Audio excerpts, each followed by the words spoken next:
What's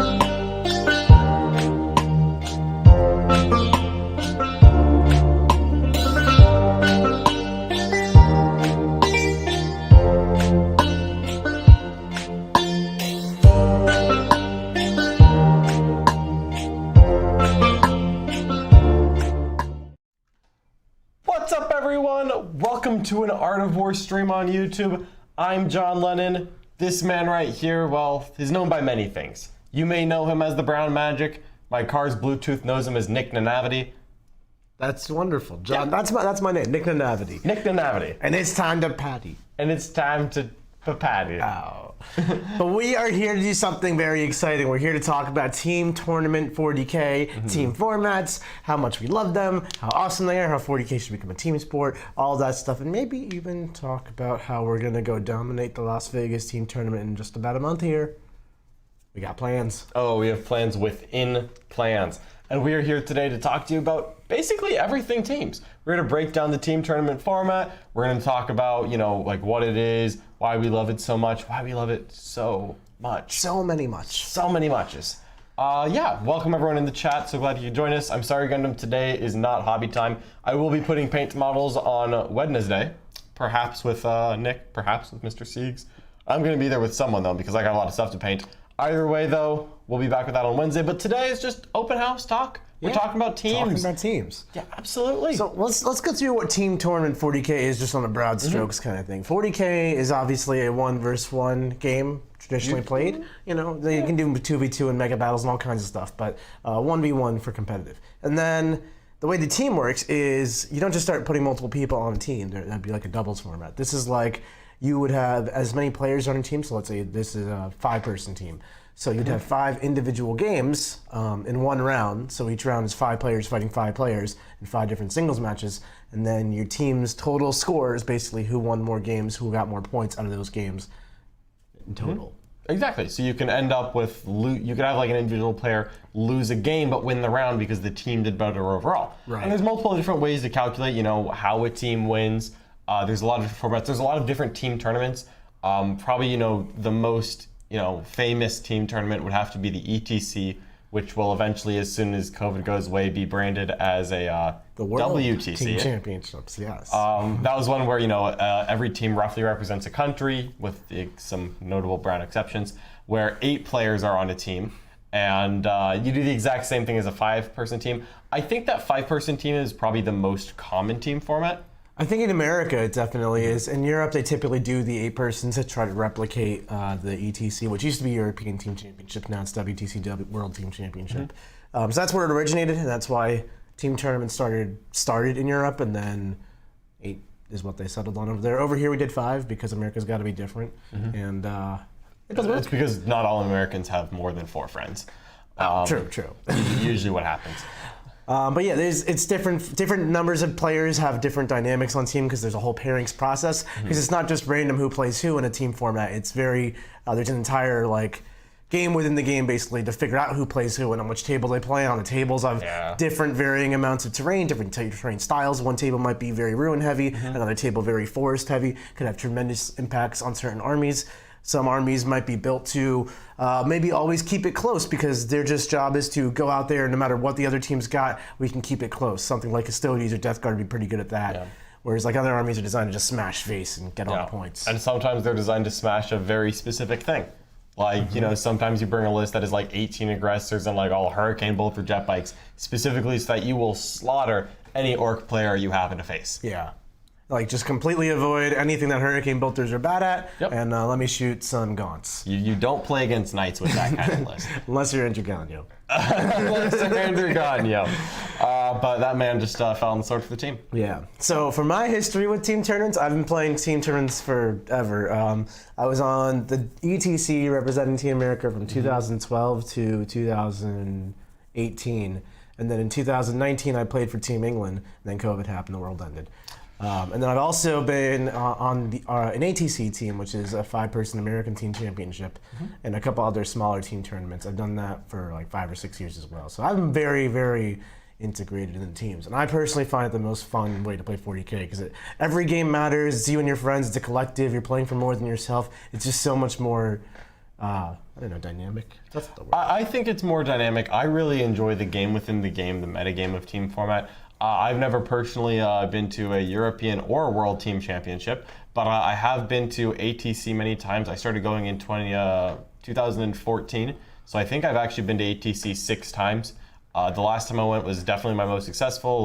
With Richard on my team, we were able to get an undefeated second place. We got a draw against We you. did get a draw. Ooh. Our only draw was against Nick Nanavity Aha. and the rest of his goon My squad. goon squad. Your goon Not squad. to be mistaken with the goon hammer squad. Absolutely not. Just Just a goons. just a goon squad. Yes. Okay. But I love Team 40K. Team 40K is what actually got me to really go hard on competitive 40K because ATC in 2014 was the first time I left Florida to actually play Warhammer, because I was very much a local, go to tournaments, do as well as I can.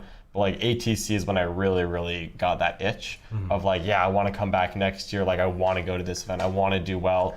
That's I set a bucket list thing of win ATC eventually. I've got a couple. Haven't done it yet, but one of these years, they've already announced that they're going to hold ATC again in 2022. Oh, that's great. After taking 2 years off, and I know a lot of us were worried about some events maybe being held never again because COVID happened, Yes. and it just. I'm glad that they have officially come out and said that. I hope, they've put a date down and everything, so I'm 100%. I'm all in. for it. More team tournaments. So that's honestly, I played so many 40K tournaments in my life, and team tournaments really are far and away the most fun for me. Absolutely. If you haven't tried it, definitely try it. Get some friends together. You get random strangers if you have to. Just get yourself on a team. Mm-hmm. Yeah, I love Team 40K. It's my favorite way to play as well. Nick and I are in full agreement on that one. We're also in full agreement with Matthew Nurgle. Matthew Nurgle, who's just tossing out the super chats. Thank you so much, Mr. Matt. Absolutely. Matt was joking about a pay to play or a pay to win, where we have a guest spot on the Art of War team, perhaps for Matthew Nurgle. Matt. Oh yeah. I mean, honestly, we could make Matthew Nurgle a defender, give him a nice demon or death guard list, because it has to be Nurgle. He can play in my spot. I'll be the coach for the team, and that'll be great.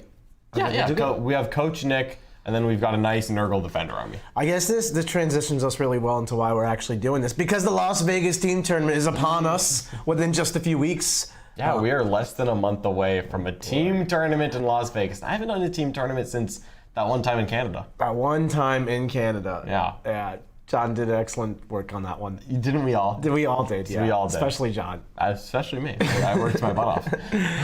Yeah, I didn't wear clothes. It was cold. Yeah. No, so for the Vegas team tournament, I believe there's 80-something teams, as last I heard, registered, and that's 5 people per team, so this is 400 plus people at this event. It's pretty big. Also, team tournaments are a lot of fun, so I'm very excited, and Vegas is really fun, so I'm very excited for that too. Yeah. And I really want to go, and we're going to crush face. Absolutely. My plan is to crush face. Yeah. But yeah, team tournaments are so much fun, and I really love that it's a very different mindset from normal 40K. I like that it opens up different options from a normal 40K tournament, where if I'm being honest with you, if I'm going to a singles 40K tournament right now, and my goal is to get first place, which usually that's something I'm aiming for, I'm not looking at every army on the shelf. Yeah. Unfortunately. Right. But one of the things that we actually haven't mentioned about team tournaments is that they do put special rules in to make sure that we don't take 5 different shades of AdMech. That's true. Because you know what? I would have bought 4 AdMech armies just for this event if we could. That's so much. It's too much even. Too much. Perhaps don't do that. Yes. But no, you can only, traditionally in most formats, you can only represent each codex one time. So you could have one faction made 3 different chapters of Space Marines, but then you're not playing Blood Angels, Space Wolves, or White Scars, or any other chapter of Space Marines. Yep. So sources become a real thing, and as you kind of go through what the meta armies are, so maybe one person's playing AdMech, next person's playing Drukhari, third person's playing Sisters. Now it's well, what do I want to take? Do I take the Death Guard? Do I take the Custodians? Do I take the Space Marines? Do I take the Gene Stealer Cult? I mean, honestly, Tyranids are one of those armies that you don't think of as being overly successful in singles play, But there's a lot of armies out there that are like, man, I really don't want to play against like Kraken, Jeans Throws, and Hive Guard. Luckily, those can't beat AdMech, so I don't worry about it. It also opens up a lot of opportunity for fun skewing lists, because it's like, okay, the idea of maybe 18 Hive Guard just pumping tons of powerful indirect fire from across the table, this has got some fundamental problems in singles play. Someone could just bum rush you, and then you're in combat, and it's all terrible. Yeah. But if you can control which matchups you take, which you can do, and which terrain pieces you get that stuff to hide the Hive Guard behind, you can create some really silly armies that are just so good in the format. Yeah, and exactly that. Like, I may not look at that as a viable singles army because, let's say, round 1 of a singles tournament, I happen to pair against Dark Eldar. They go first, and just all the raiders run at me. I'm not killing an entire Dark Eldar army in one turn, and then the Hive Guard get tagged and it's over. Right. But if I can pair myself, maybe with some help from my captain, specifically into a Dreadnought list, and then I can set up the terrain or like pick a table that has a lot of line of sight blocking, man, it's going to take a couple of turns for the Dreadnoughts to get to the Hive Guard, and no one wants a couple of turns of Hive Guard. Right. And then also, like, it opens up some opportunities with table choice as well, because like I said earlier, there's super dense tables, ruined tables, forest tables, light tables, whatever. And one of the things you can do is, depending on who's defending or attacking in that specific pairings thing, one team will get to pick which table they play on. So there's a lot of strategies, like we want to pull the light ones out so that the rest of our guys all have somewhere to hide behind, or maybe we want to put 9 broadsides as a list, which has a lot of fundamental problems, but not if it's always playing on a table with no terrain on it. Then 9 broadsides is pretty good. And for the Las Vegas team event, I don't think that they're going to be doing those traditionally light tables, but that is a very real part of many team tournaments, and there are still levels to it. So for example, like, we could be looking at like, hey Nick, do you think that our Orc army can outshoot their Tau? And we're like, yeah, we got this. And then we look at it and we're like, ooh, the Tau player is going to get to pick the table. What if he picks the one with all the forests on it? Oh, well then we can't do that anymore. There's so many different layers to the team game. There's so many different things to consider, so many factors, so many ways for it to go wrong. But I love that because an individual game doesn't just like ruin someone's weekend. Yeah. Like I'm going to be honest, my team tournament win record is a lot lower than my individual one. Right. I've never gone undefeated at a team event. I always take at least 1 L, usually because I throw myself into something that I don't want to play, but maybe it works out for the team. Well, there's always that thing, like sometimes there is like armies in 40K that are just like better than the other ones, like when Drukhari were at full power like a few months ago. Yeah. So in singles, well, as you saw, Drukhari just dominated the meta for some time. But in teams, it's like, okay, someone's going to have to deal with their Drukhari player, so we can tailor a list specifically for that and just say get as many points as you can, figure it out, and kind of blunt their biggest hitter, and then we can play 4v4 while this is happening. And our own Drukhari player, maybe we can get him in something where he actually just smashes somebody while the other team is trying to kind of blunt how powerful that is. Yeah. So there's a lot of moving pieces to it too. It makes every kind of decision point matters to the pairings process and in your actual games. Even if you're losing, how bad you're losing typically does matter to the team's overall outcome. So, don't let your team down. But also, this brings us to the controversy. What armies to take? No. What's the controversy? Battle points or win-loss. I wasn't even getting there. Okay, we don't have to get there. We're going to get there. We're going to get there. We'll get there. There was a quick question in the chat. And to clarify, yes, if someone takes Space Wolves, there will not be a White Scars player on that same team. Oh. So if Nick was our Space Marine player on this magical 5-man Art of War Dream team, then we also have Scotty Pippen. If that were to happen, then I would not be playing my White Scars. I knew who that was. I'm proud of you. I'm good at sports ball. Exactly. So yeah, which is actually a change because it's usually done by codex. And back in my day of like 2019 and 2020, Space Wolves and Space Marines were just 2 different codexes. You were so green. Playing for like 14 years, Nick.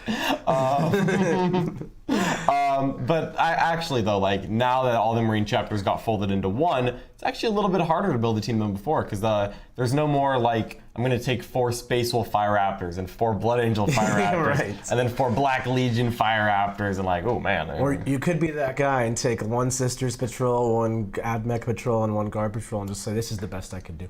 Yeah, you can do one. Yeah, you can still soup up, but if you do that, no one gets a Sisters army, no one gets an AdMech army, no one gets a Guard, or like whatever those factions are. You use them. And the Imperial side of things, that's not so bad right now because there's a lot of incentivization to just do a mono faction. But for the older armies like Chaos, for example, prior to like Thousand Sons and Death Guard, it's been very much like just a giant soupy faction. So you don't typically see too many Chaos armies on the same team, maybe 2 at most. Yeah, it's hard to get more than 2 in, just because they don't have as many books, and a lot of them really like working together, you know, abusing that demon keyword wherever they can. But honestly, still some interesting stuff. And again, you know, because you can take some armies and be like, let's just try not to play me against this, it opens up some doors. Where like the Beast of Nurgle list was very good. It had some good runs against Drukhari and some other armies, and it kind of declined in popularity when Volkite Dreadnoughts really went up in popularity. Oh yeah. You're welcome. I wonder who did that. Thanks, John.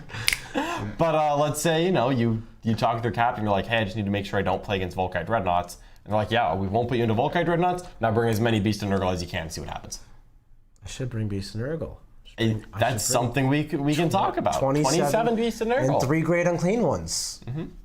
No. You said No. You said you heard that. That wasn't to say, that was an expression of my throat. It was an expression of agreement. Those were just sounds coming out of my throat. Those weren't words. Triple great unclean. Kugoth the plague fire. It wasn't an it was more like a So what would you bring if you were to create your own little team here? Like, if you were to make your Art of War dream team, not because obviously Siegs has to play Admech because he's the robot. Yeah, I would actually put Sigor on Genestealer Cult because I think we don't need him.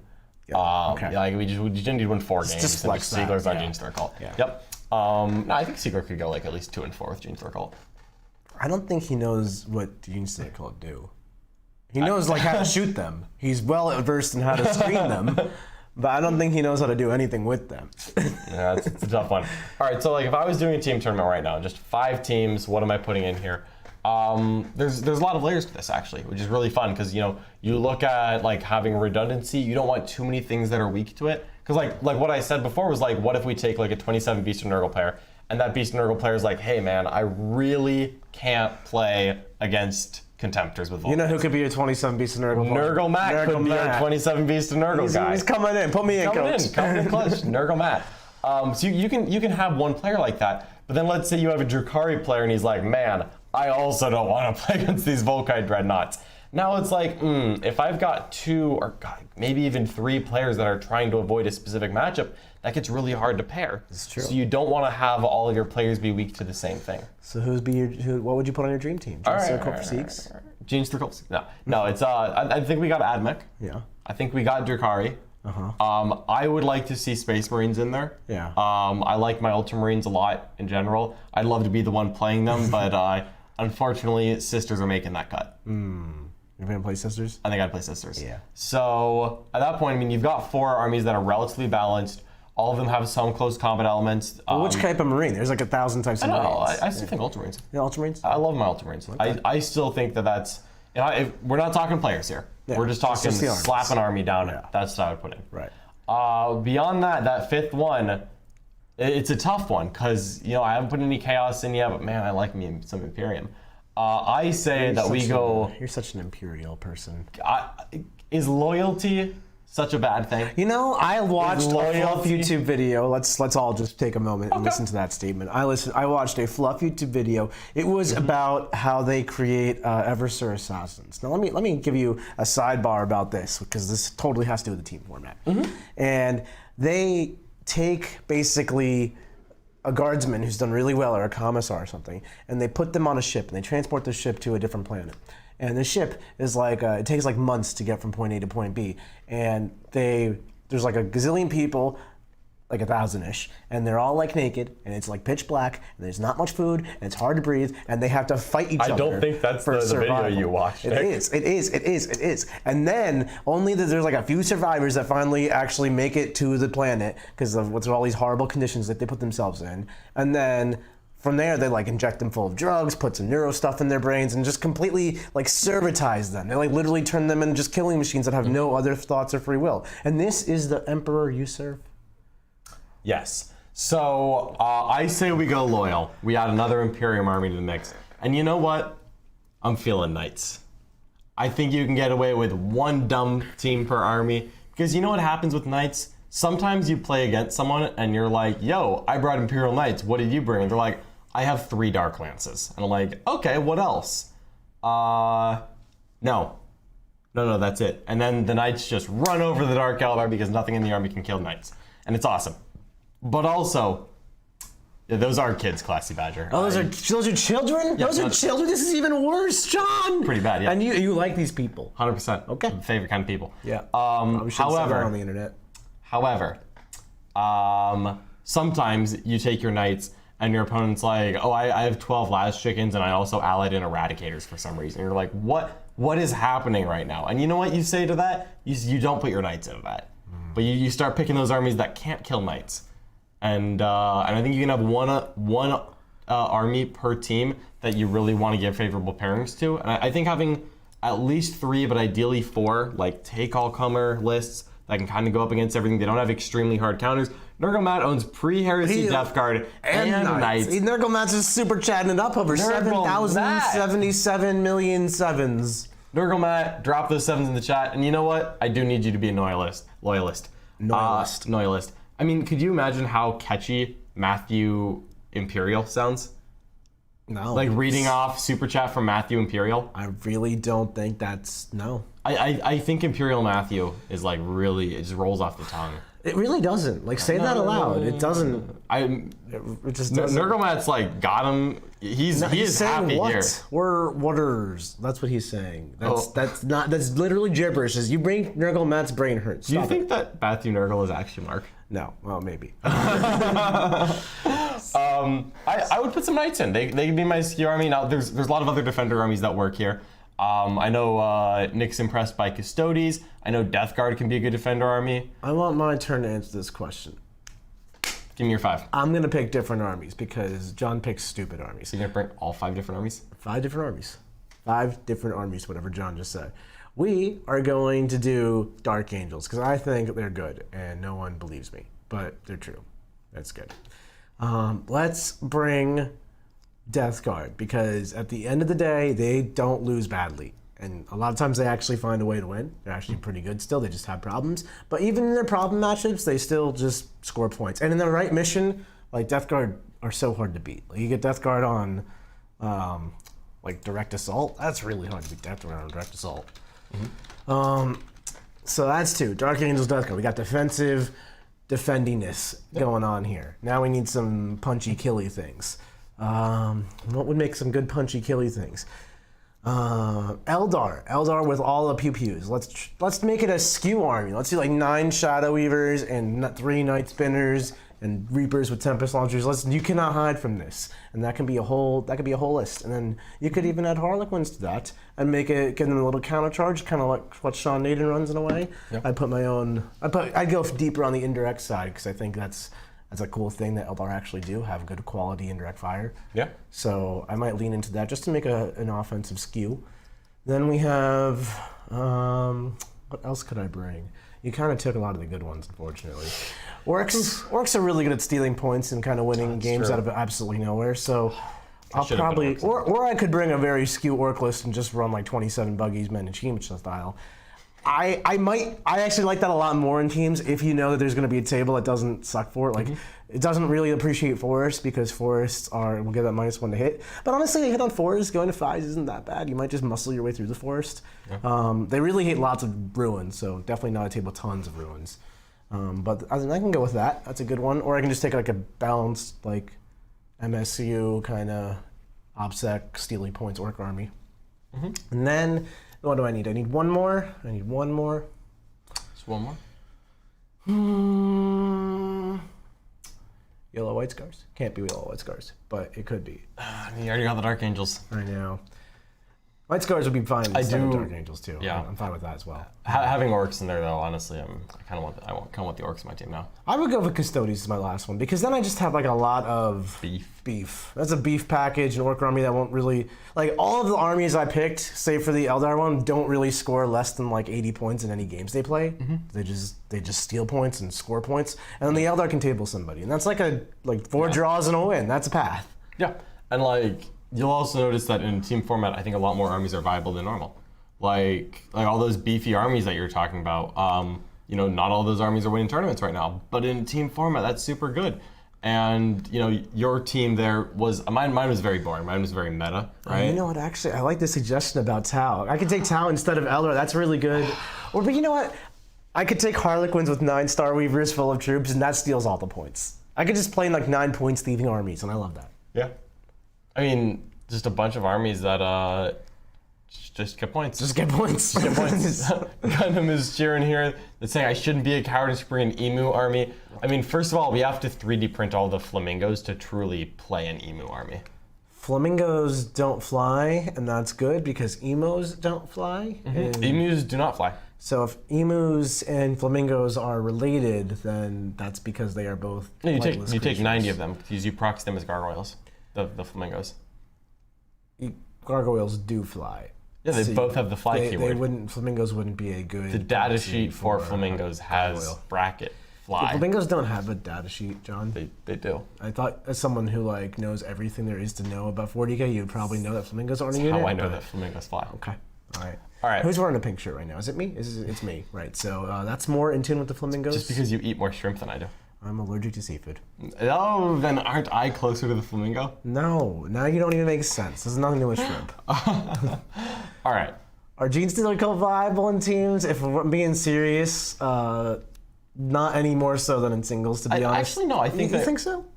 So I think the answer is that they're still not going to make a top 5 in most cases, but I think that they're better in teams than they are in singles. I mean, I think that's by virtue of kind of everything is better in teams than in singles. I fully agree. So, sure, but no, they don't do any. They don't really provide a unique value that is important for your team's dynamic or function. Like they can function like a point-stealing army, but I could list like 100 better ones. Yep. They can do damage, but again, I could do. Well, if you want 5 damage. point-stealing armies, I think one of them Gene Stealer Cult. I just listed 5 without Gene Stealer Cult. They didn't even make it. I put Tau in there. But the blips. The blips. All right, in a Raven Guard heavy meta, yeah. Or Cerberus Raiders. Blips are great into Cerberus Raiders. It doesn't make a difference, John. Yeah, it does. It does. It buys you time with a Hive Guard. That's true, the Hive Guard. Okay. So it's 18 Hive Guard and blips. That's how you would do it. 100%. That's absolutely how you would do it. But no, you're not going to see the 27 obliterators out of me. I saw a question about that earlier. 27 obliterators? Is that allowed? I think it caps at 9. Yeah. 27 obliterators? That is what I would like to see as a team. That's a good, healthy skew list. That's a good, solid 3,000 points. Mm-hmm. Yeah, I'm sorry, Classy Badger. Gene Stealer Cult aren't bad, but they are very not good. I want them to be not bad. I have a lot. We have 100 aberrants. You know what? House. Do we actually? Between you, me, Jack, yeah. I have 30, you have 30, or you have 40? I have 50. Why do you have 50 aberrants? Because I have my aberrants and I have Warner's aberrants, and that's a lot of aberrants. Okay, yeah, if Jack were to come over, we would have 100 aberrants in this house. I know. They're sold in boxes of 5. We have a problem. Oh, no. How many donos to be a guest Art of War player? I'll bring the beef and custodies. Ooh. I mean, I could be a coach. 100%. Hell yeah. I mean, if I'm getting first of all, so I don't want to be paid in dollars here, kind of. However, if you were to bring me a hot pressed panini for every meal. For every meal for the rest of your life? No, just for the weekend. Oh, for the weekend? Yeah. Okay. Perhaps with chocolate milk. You are actually an 8-year-old. Okay. Yeah. I don't know Done. If this is a legal arrangement we have here any longer, but that's fine, I guess.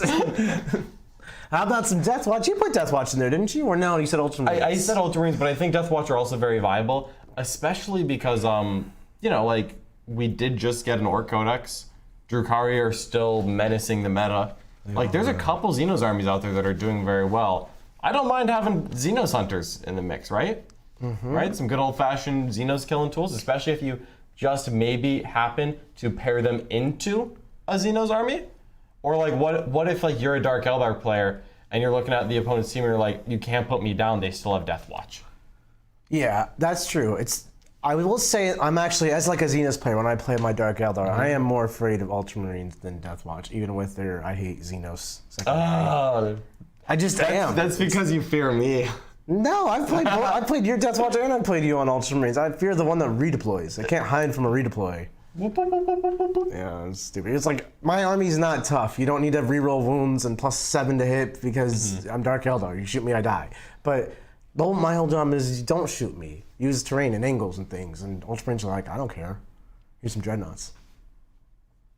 Dreadnoughts? I hate Dreadnoughts. Dreadnoughts? This morning, John and I were having a discussion about binary gather list that I proposed. And John was like, I don't like the Trueborn. You should cut the Trueborn. And I'm like, I don't have a good answer to Dreadnoughts. Like, Contemptors really, at best case, they just restrict my movement a lot. Like, worst case, they do that and they shoot me.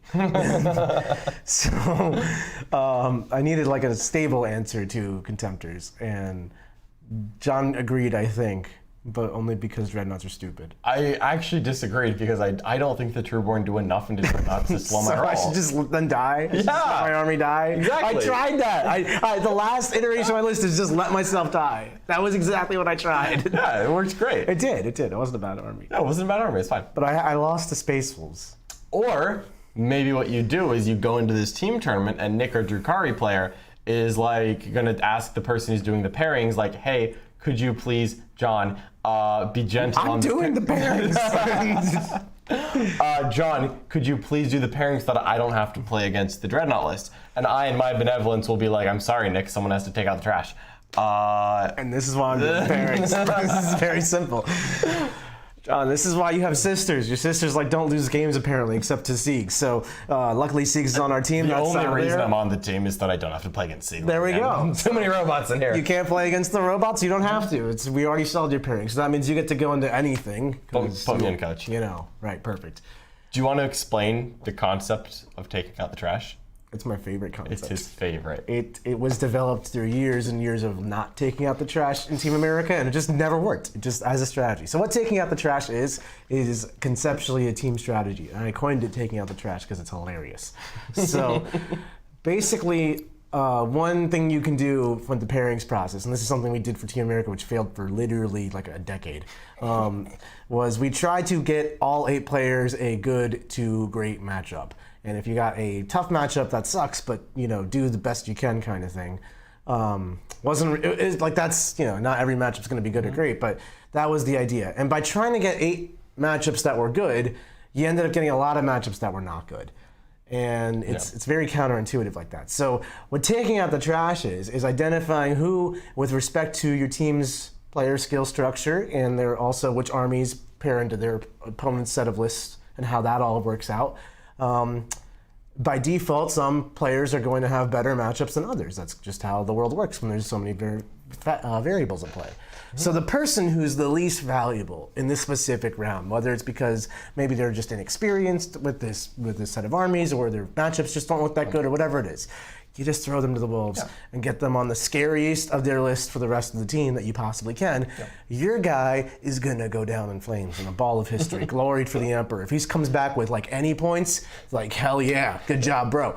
So then everyone else though has a much clearer path, and if you get this down early, you can get a really good handle on the remainder of pairings. So that's why you gotta take out the trash. Yeah.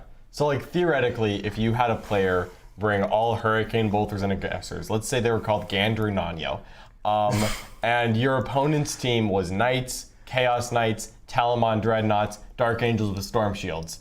You would look at that and be like, buddy, this may not be your 3 hours. Might not be your half an hour. Yeah, exactly. Yeah, may not be that either. Yeah, but sometimes we're infamous for this. The year Team America that I was a part of, we won ETC.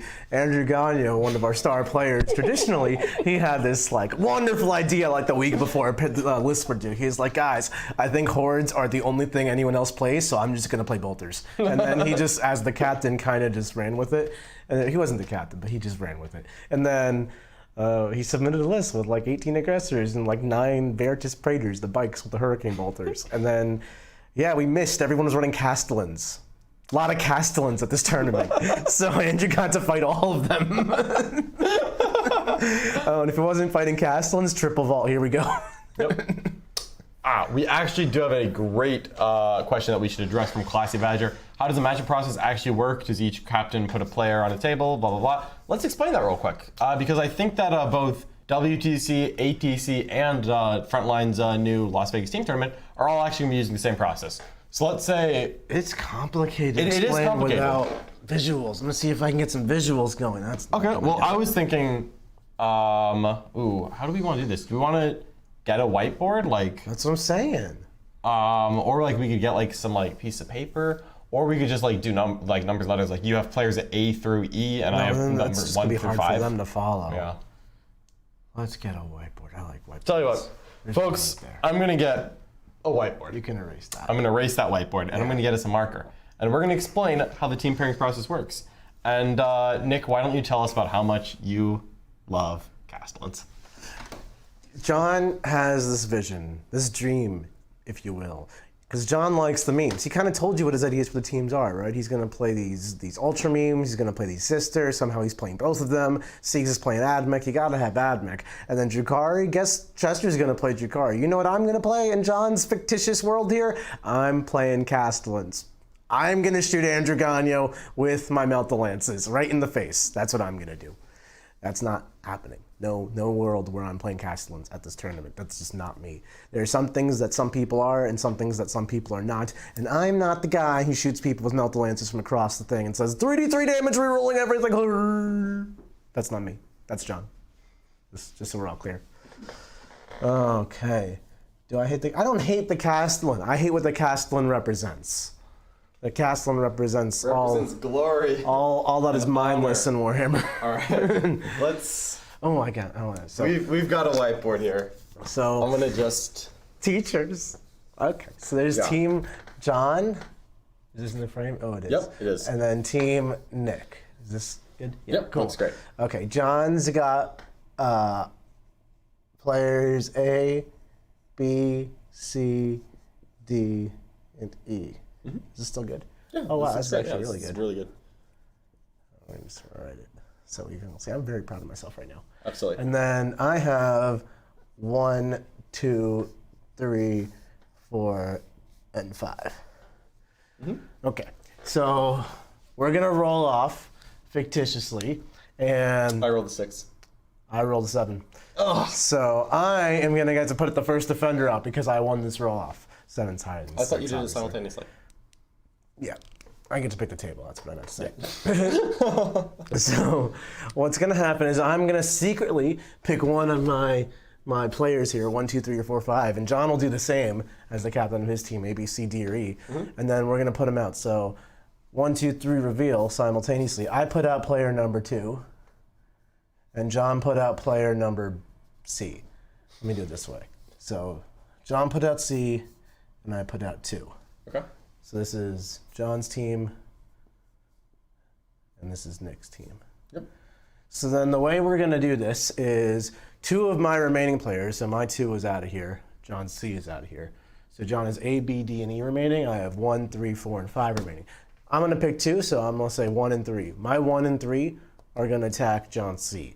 So to put this into terms, John's defending with C for Custodes. So I'm attacking with Dark Eldar and Blood Angels, meaning John's defending with Custodes. He's going to get to choose which table he plays on and which of these 2 potential options he wants to play against, the Dark Eldar or the Blood Angels. So then John's going to know those variables and then choose one. So I'm going to do the same thing with my 2. Let's say my 2 is Death Watch. My Death Watch is getting attacked by John's B and D. So John's B is Thousand Suns and his D is Orcs. So my Death Watch gets to avoid the mortal wound spam and clobber some orcs. And that's really good for me because that's going to be a big win. John has messed up in the pairings badly. John is not good at pairings. That's why Nick is going to do them at the tournament. So basically, you follow this process, right? So the Custodes, let's say they accepted my Blood Angels, which is number 3. And then the whatever 2 was So accepted. then the other army, which was Drukhari, right? That one goes back into your stack and is still used later. It does. It does. So then I have 1, 4, and 5. Those are my armies. And John has A, D, and E. And the first 2 matchups are going to be John's C verse 3 and B verse 2. Happen to work out that way. And then you just kind of follow this process Until until the N3, which in a 5-person team, the N3 is now, in an 8-person team, you would do this process a couple more times. But in the American system, it's the 5-person team. So what you do is same thing, reveal, pick someone on reveal. So I'm defending with the 4, John's defending with the E. That's okay. And then we each get attacked by whatever the default remainder is, so the A and the D for my 4, and the 1 and the 5 for the C. This is so confusing, I'm sorry. And then you'd accept one of the attackers, so the 4 accepts A, and the E accepts 1, and then the remainder would be the leftovers. So the whatever's left. Yep. So A and E are gone. And then D would fight number 5. And whatever these numbers and letters represent would be armies and players, and those would be who would be playing who, and what would be playing what. Ta-da! That's true. That's true. Away goes the whiteboard. Goodbye, whiteboard. I love me some whiteboard action. I mean, the whiteboard is a staple of Art of War. It's the pinnacle of Imperium technology. It's not Imperial. It's like Fate Weaver science. Really? Then why does my team have so much Imperium and also Dark Eldar? You guys done messed up. Yeah. All right. So, why don't we talk about what the thing with the Points? Points first win, last draw? Yeah, that. So there's two, I should say that there's two kind of now common ways to score it. The first one is by points differential, which was traditionally used by ETC and also was used by ATC, which, because of course that was kind of built off of the ETC model. And what that is that you take the scores from these 5 games on the whiteboard that I'm not going to grab because it's bulky, and you literally take a differential. So let's say my Custodes player beats Nick's Orc player 70-60. Impossible, but okay. And Nick's Blood Angels player beats my Drukhari player Jackie is going to be 100-10. Yeah. Yeah. So now Jack that's did that. plus 90 for Nick's team, where my team is plus 10. So even though we've each won 1 game, with those 2 games done, Nick's team is plus 80. Yeah. And on the 3 remaining games, I would need my players to really make up for that. Now, of course, since Nick's on my team, the Blood Angel player actually might beat the Dark Eldar that bad, but probably not. Nick's at least going to get some always stands. Into the corner we go. Into the corner we go. But all right. But actually, it's you take the differential of all your scores. So there's a lot of merit to a close loss versus a big loss, and a big win versus a close win. So, for example, in this kind of format, I think it actually incentivizes some armies like Death Guard or Custodes, where there's a lot of armies out there that are like, I can totally beat Death Guard. What's your plan? Tie them on primary and have better secondaries. That's like an 85-80 kind of win. And you know what? In a singles tournament, win and move on. That's great. Good plan. If that works and you can consistently beat Death Guard by 5 points, move on with your life and call it a day. In a team format, though, let's say our opponent has like their all-star AdMech player. If we can put a Death Guard army into them, Death Guard is traditionally seen as weaker than AdMech, and that Death Guard player can get a 40 on primary by just getting 10s and hiding, a 15 on while we stand, like a 9 on corrupting the objectives, whatever. Spreading the sickness. And then like some decent points on another secondary.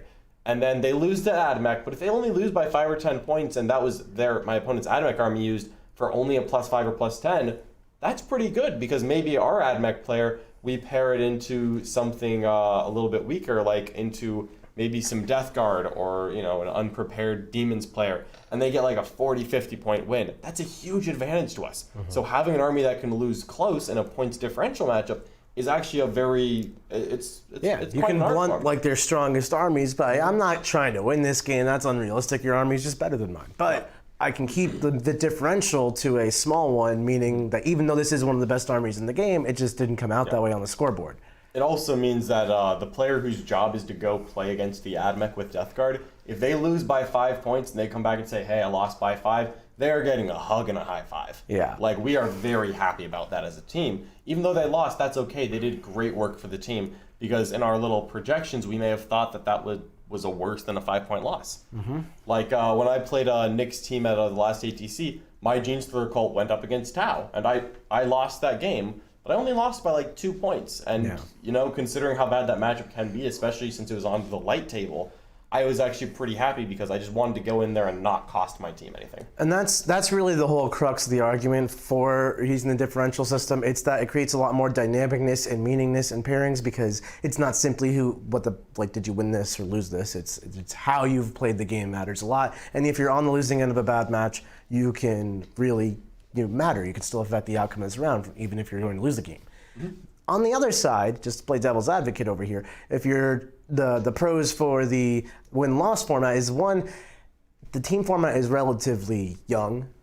It is pretty underexplored, and a lot of players are unfamiliar with it. We're trying to grow it, and the one way to try to grow it is you want to make it accessible. Now, one thing that is historic of ITC is they try to make things accessible, perhaps at the cost of depth. Not like detrimentally, but like their missions in the previous seasons have been a little bit on the simpler side. But this makes it really accessible for like newer players to get into, which is great for the hobby overall. So having a more accessible team format has that pro that it is more accessible. Unfortunately for the experienced veteran team players like John and myself, a little bit less depth, a little bit less interesting, but we can live with it. Yeah, it's still a great time. I'm still this is the event that I'm actually looking forward to the most this year. Yeah. This is like more. I'm looking more forward to this than any singles event, including Las Vegas Open. Mm-hmm. Like, Team Fortitude is just the most fun. Right, absolutely. Because at the end of the day, you are playing with your team. You win together, you lose together, you have like emotional highs and lows. It's not just like you lost round one, you're with your friends the entire way through, and that's Absolutely. just awesome. Yeah, it's great. Mm-hmm. Also, you never have to play against your friends. Unless Unless you bring two teams. Or the Art of War Junior League. You're just friends with everyone. Oh, you know what? That's true. That's a Nick problem. That's a Nick problem. Yeah, that's not a John problem. It could be. Could be. It could be. But yeah, that's kind of the difference between the two formats. Yeah, and Las Vegas is doing the win-loss draw. So in this event with 5 players, if we can get 3 of our players to win a game, then boom, we win the round. So there's also like a big point in list building. We talked about list building a lot for it, but for a differential-based tournament, I might try to create armies that can be very defensive for a lot of them and then spike very hard, like Knights, for example, just like really destroy somebody to create a big differential. And that's like a very valid strategy, like solid defenders and a big swing army here or there. Whereas like in a win-loss format, maybe you're better off just bringing 5 singles lists and just trying to play games. Yeah, because like if it doesn't really matter if they have their strong AdMech player and we put a Death Guard in to lose by 5, or if we put in a Harlequin army and lose by 70. Yeah. That doesn't actually change our odds of winning the event, of winning a round. Yeah. So now it's a question of, it also means that you don't have someone who's designed to take a sacrifice. Maybe it's just, a different person every round. Mm-hmm. Maybe so, it's not the same person, Nandrew Nanyo, who is... I really am having trouble understanding what you're saying when you say that. Are you trying to say Andrew Gagnon? Who... No, we would never do that to Andrew No, okay. No, it can't be him. Can't be him. So you don't have the same person getting the sacrifice over and over and over in that format, which, especially if you're maybe new to the format, that could probably be a little off-putting. Yeah, definitely. It's also like, it takes like a lot of mental fortitude. Even if it's your job, even if no one's mad at you that you're losing, you don't want to lose every round. That feels bad. Yeah, because, you come back and your buddy's out there like, yeah, I just destroyed this guy. And sure, he was playing AdMech while you were playing Gene Circle. Don't feel bad about that. But, if that's your job, you could actually be doing something better for the team that way. Yeah, so it takes mental fortitude to play that position, and especially for teams that are just kind of out there to have a good time, might not understand the team dynamics, and then take out the trash strategy. They might, someone might just feel bad. Yeah. So, there's pros and cons to both of them. I hope over time we move more towards the differential. I think that's more fair and more exciting. But for intro to team tournaments, this is Frontline's first team tournament I believe they're holding, at least to my knowledge. So I think this is a fine choice to start with. Mm-hmm. Mm-hmm. Yeah, and we'll see how it evolves, of course. As maybe as this scene as a whole gets more used to a team format, maybe they'll want changes. Maybe we'll prefer win-loss draw. Maybe. There's so many true. options. I've never actually played pure win-loss draw team formats. Although I've only done it in 3-man teams. Yeah, I've done 3-man teams that was differential based. Might as well have been first to 2 wins. Yeah, it's differential, doesn't really matter there. Mm-hmm. But it's cool. Teams are cool. Big fan of teams. Are very, very, very cool. Yeah. Yeah, I mean, I'm really looking forward to it. I mean, obviously, we've got a squad going to the Las Vegas team tournament. Hopefully, some of you will be there as well. Yeah, let us know if you're going in these comments in this live chat we're doing. Like, give us your thoughts if you're going. If you're playing, tell me your secrets so I can do my pairings matrices. Yes, you Get must the have Excel files. the binder of matrices printed out, or like an iPad. Color coded. You gotta color code. Get the colors good. Absolutely. And get the formulas going. Conditional formatting. I want color changes based on matchup, changes based on mission. Also, depending on whether or not the roundup is before or after lunch. Because after lunch, Mark is unstoppable. But like before lunch, sometimes Mark just starts failing charges. And You got to remember it's Vegas, so my morning games on every single day are going to be very rough, and I might not be my best self by the evening games. So you probably want to get me after lunch also. yeah, okay, we'll get some coffee in you. Yeah, like a lot of it. Are we trying to say there isn't a perfect format for everyone? No, nonsense. There's a perfect format for everybody. It's my format. Yep. Nick's way or the highway. Nick's way on the highway. Nick's way on the highway. Nick is a freeway. Yeah. He is going the wrong direction. Free He is parking. on the freeway. Free parking. El Kukoi is marching to war with their team, and they're bringing orcs. Oh. All capitals. All orc players. 5 orc players on Alcacoy's team. You know what? If you bring 5 orc players, there will be a problem for someone. No, see, if you believe hard enough, then you can do whatever you want because orc logic, so they just start doing that. That's true. Yeah. Nurgle wasn't planning on going, but maybe. 2022 or 23, maybe the ATC in 2022. Ooh. We'd love to see you there, Matthew Nurgle. We'd love to see you in general. And your Nurgly pestilence. Especially Mark. The great unclean one. Yeah, the great and clean one. The greatest and clean one. Nurgle's great and clean one. Well, I hope you guys all enjoyed this. We were just kind of excited to talk about the team format, kind of share the knowledge and the love about what the team format's all about. It's our favorite format. 100%. And I think all the other Art of War home skillets, I think it's their favorite formats as well. I know for a fact that Richard and Brad both really, really enjoy it. Jack too, for sure. Mark, you never know with Mark. Why is happening? But yeah, this week, what do we have going on, John? We've got so much going on. Of course, we have our normal 40K today. That's going to be myself and Brad Chester going live at 5 p.m. right back here on YouTube. We'll be talking all kinds of things about what happened in the world of Warhammer last week. We've got some exciting games coming up tomorrow.